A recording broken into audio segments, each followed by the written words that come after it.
Well, now really, when we go back then to falling in love and say it's crazy, falling.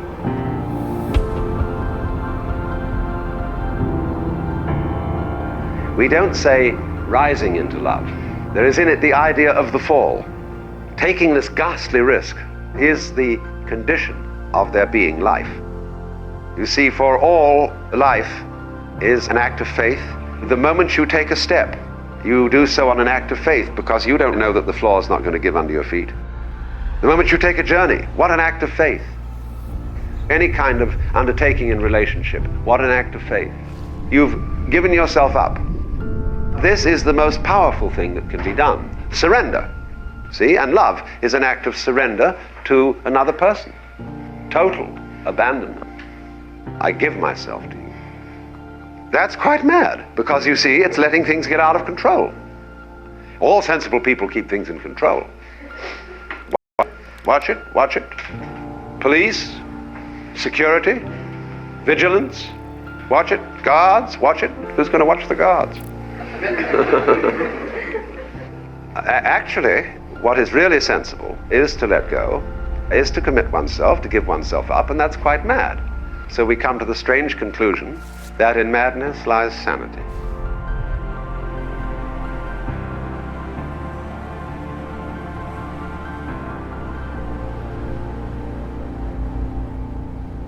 When you fall in love with somebody else and you trust them, they may, as a matter of fact, not fulfill your expectations. There will be disappointments and failures and disasters as a result of taking these risks. It's a gamble. But that risk has to be taken. The alternative to taking that risk is much worse than trusting and being deceived.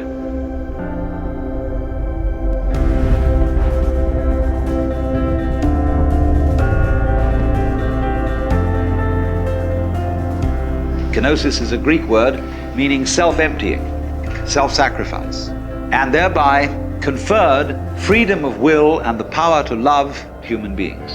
And people who give the power away are tremendously strong personalities, because the more they have given it up, the more they get it.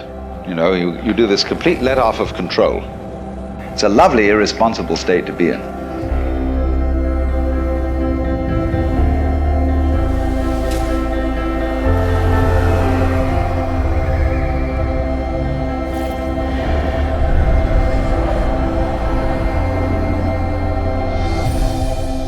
What I am involves what you are. If I am I because you are you, and you are you because I am I, then I am not I and you are not you. In other words, we are not separate.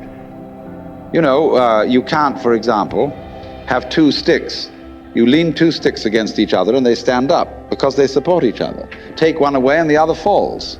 And so in exactly that way, we and our environment and all of us and each other are interdependent systems. We know who we are in terms of other people. We all lock together. And therefore, that what you call the external world is as much you as your own body.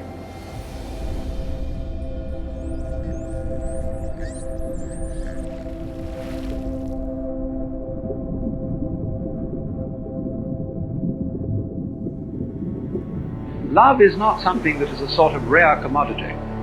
Everybody has it. Existence is love. Because you see, in tying up love in knots and becoming incapable of it, you can't destroy this energy. When you won't love and you won't let it out, the thing comes out in the form of self-destruction. So everybody has the force running. The thing is, first of all, to get it moving. To follow whatever kind of love you have in the first place. The first thing then is to discover what indeed you do love, if anything, and you will find there is something. And then go into the nature of that. Now it's said that selfish people love themselves. I would say that that is really a misunderstanding of the whole thing.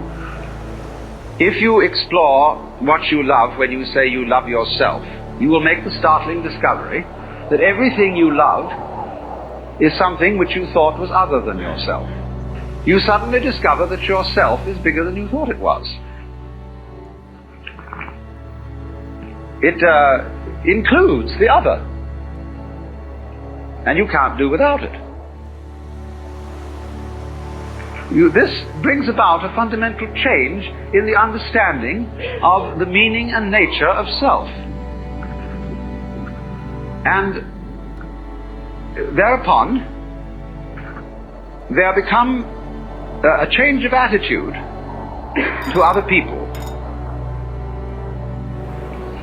Your love, which is what you are, begins to express itself quite naturally and unaffectedly in a wider way. Now you may ask, well, how are we going to love? I don't think that's quite the question. It isn't so much how or where are we going to get the love from. We all have it.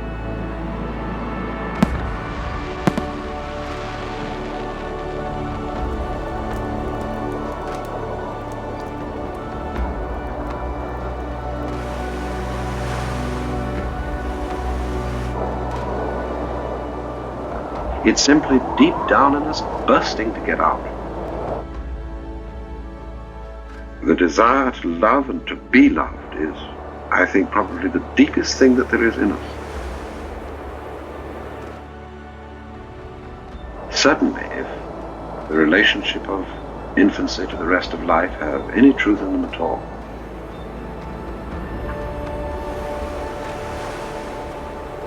And so it's a matter of seeing that this deeply repressed love must be let out.